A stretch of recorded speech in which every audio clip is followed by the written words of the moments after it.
Hola, bienvenidos nuevamente a este espacio realizado por Bienestar Universitario de la Facultad de Educación a Distancia de la Universidad Militar Nueva Granada. Soy Miguel Avilés, especialista en psicología clínica. A través de estos espacios, en días anteriores, hemos venido hablando acerca del comportamiento ético. ¿Qué es el comportamiento ético? Hoy quiero invitarlos a que hagamos un ejercicio un poco más práctico de cómo llegar a esa parte de tener un comportamiento ético de alguna forma. Y quiero hoy recordar que en uno de los episodios seguramente más tristes de la historia de la humanidad, la Segunda Guerra Mundial, en donde en algún momento muchas de las cosas que se hicieron allí estaban enmarcadas dentro de lo legal. Lo colocaron como parte de una serie de cosas que estaban instituidas desde la legalidad, pero que después, con la reflexión que hicimos, pudimos darnos cuenta que muchas de las cosas que se hicieron dentro de la legalidad no fueron buenas, fueron cosas desastrosas. El famoso holocausto nazi, los millones de personas que murieron en los campos de concentración nazi de alguna forma. Eso nos debe llevar también a la reflexión, sobre todo por nuestros tiempos, y a veces lo percibo fuertemente. Y es que las personas asumimos que tener un comportamiento legal nos hace buenos, nos hace morales y nos hace éticos. Y a veces uno ve que las personas se aferran a que esa es la ley. Pero es que debemos ir mucho más allá de la ley. Yo siempre he considerado que la ley es el mínimo y puedo mejorar la ley. No existirá nunca ley perfecta. Y en algún momento también lo decíamos, si las leyes fueran suficientes para regular el comportamiento humano, mi profesión no existiría, porque ¿para qué existiría la psicología si todo estaría arreglado por normas y leyes de alguna forma? Entonces, quiero que hagamos este ejercicio de una forma muy práctica. Y es, todos los días tenemos que hacer elecciones. Seguramente unas buenas, otras no tan buenas, ¿sí? Y elecciones que nos ponen a deliberar seguramente, desde cosas tan sencillas como el día en la mañana cuando me levanto. ¿Puedo decidir quedarme durmiendo o puedo decidir levantarme para ir al trabajo, para ir al estudio hoy en día, o levantarme a estudiar o levantarme a trabajar? Desde ese punto siempre vamos a estar haciendo elecciones. Sería bueno no levantarme a trabajar para algunos, o sería bueno quedarme durmiendo para algunos. ¿Qué es lo bueno y qué es lo malo?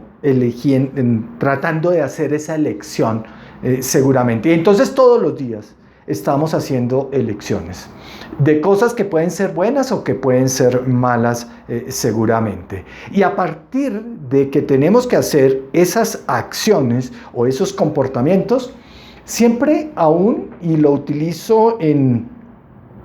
utilizado en la parte de mi consulta terapéutica, ¿sí? Es decirle a las personas cómo hacer acciones de alguna forma que nos lleven a un comportamiento ético. Y los voy a invitar a que hagamos este ejercicio seguramente. Lo primero que debería yo preguntarme en algún momento cuando hago una acción es preguntarme si ese acto, esa acción, ese comportamiento es legal. Si está enmarcado en una norma, seguramente ese sería el primer paso de los 3 pasos que quiero que hoy los tengamos claros. 1, si mi comportamiento es legal, si está enmarcado en una norma, ¿sí? Y como les decía, la norma es un mínimo, debe ser un mínimo, ¿sí? Que debo cumplir, no máximo. A veces las personas entienden que eso es lo máximo que puedo hacer, ¿no? Puedo hacer mejores cosas que la norma. 2, establecer si realmente ese comportamiento mío es coherente con esa moral, con esas reglas que en algún momento se han colocado. Siempre decimos que la moral son una serie de reglas y normas en unos contextos específicos, generalmente asociados ¿a qué? Asociados a la creencia o a la religión, seguramente. Pero deberíamos también preguntarnos si es coherente con lo que yo pienso, siento y creo de la vida en algún momento, como parte de esa moral individual que en algún momento podamos tener. Segundo paso, pregúntese si su acto es de alguna forma moral, si no va en contra de esas reglas propias o de otros que han instituido. Y tercero, deberíamos preguntarnos, cuando hago esto, siempre digo, deberíamos hacernos así. Cada vez que voy a hacer un acto, es preguntarnos si ese acto es ético. Y aquí me voy a referir a decir si ese acto es bueno, el deber ser en la búsqueda del bienestar para otros. Seguramente algunos lo definirán así, lo ético. Pero cuando llego allá, siempre hago referencia a algo que he venido aprendiendo durante los últimos años, que está relacionado con principios en bioética. Y cuando llego a ese tercer punto, lo que debería de preguntarme es si ese acto que yo estoy haciendo es beneficioso para otros, en lo que llamaríamos un principio de beneficencia. Si ese acto, si por lo menos no le hace bien a otro, no le hace daño a esas personas o a esa situación, en una definición del principio de no maleficencia. Siempre lo dejo así sencillo: si no le vas a hacer bien, no le hagas daño. Es como lo mínimo que uno esperaría de alguna forma. Y un tercer principio que está allí en la bioética, que es el principio de justicia. Y a veces aquí se nos complica la cosa. ¿Qué es lo justo? Porque como decíamos, a veces hay leyes que no son tan buenas. Uno puede encontrar leyes que no son tan éticas, seguramente. Creo que ese es parte del error que a veces tenemos. Pero en algún momento, cuando yo digo entre lo justo, a veces también uno encuentra que hay cosas que no son tan justas, que no son equitativas de alguna forma. Y entonces tendremos que reflexionar también qué es lo justo y qué es lo equitativo de alguna forma. Pero que si pudiéramos llevarlo a estas tres situaciones, a que siempre cada uno de nuestros actos, ¿frente a quién? Frente a los otros seres humanos, frente a mi familia, frente a mi pareja, frente a mi trabajo, frente a mis compañeros, mis amigos, mis compañeros de empresa, que me llevara a preguntarme si ese acto que yo estoy haciendo, si es legal, si es moral, si es ético, y dentro de eso que llamamos ser ético, si de alguna forma es beneficioso, no se hace daño, y además de eso, aumento la autonomía del otro. Y el principio de autonomía es cuando terminamos diciendo, yo siempre lo digo, que es cuando yo puedo elegir lo mejor y lo más bueno para mi vida. Y a veces con mis actos puedo comenzar a quitarle también autonomía al otro. ¿Qué tanto le estoy quitando ese principio de autonomía de alguna forma? Entonces, cada vez que hago este ejercicio en la parte individual, les digo, mire, si se dan cuenta, la regla y la norma, por lo menos en lo que yo hago, siempre va a ser un poco distante, no va a ser suficiente, y vamos a tener que apoyarnos en las siguientes, que son a veces muy cercanas, y decíamos en algún momento que a veces tienden a confundirse de alguna forma. Y entonces, por eso digo yo, cada vez que hagas un acto, haz esto. Pregúntate primero si es un acto, una acción, un comportamiento legal, moral y ético.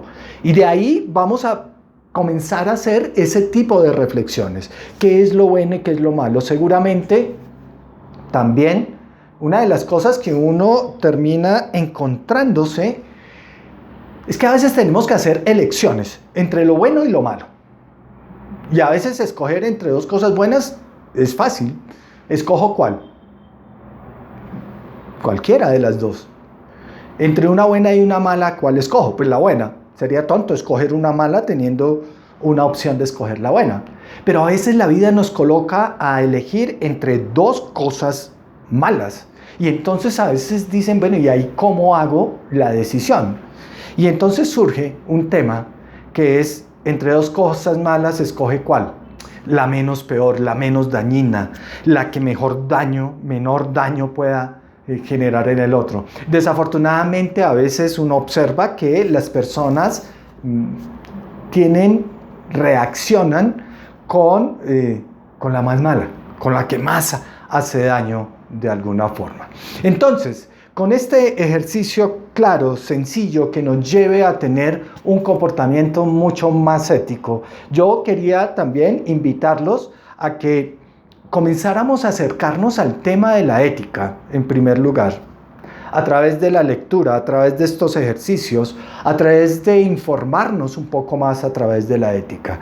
Que nos acerquemos también a esos códigos de ética profesional que existen, que tienen muchas profesiones de alguna forma, que nos acerquemos y comencemos a entender qué es ser ético dentro de una profesión, esos códigos deontológicos que hoy existen también, que nos aproximemos a esos principios de bioética que nos permitan también acercar a hacer elecciones de alguna forma, que en el diario acontecer practiquemos esto con quienes están allí en nuestro entorno de alguna forma.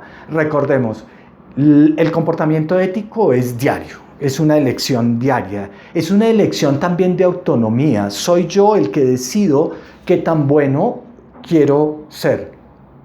Entonces, quiero nuevamente invitarlos a que estén acá, en nuestro canal, realizado por Bienestar Universitario de la Facultad de Educación a Distancia de la Universidad Militar Nueva Granada, para que podamos día a día poder crecer como seres humanos, como mejores seres humanos, para que tengamos una mejor humanidad. Un abrazo para todos.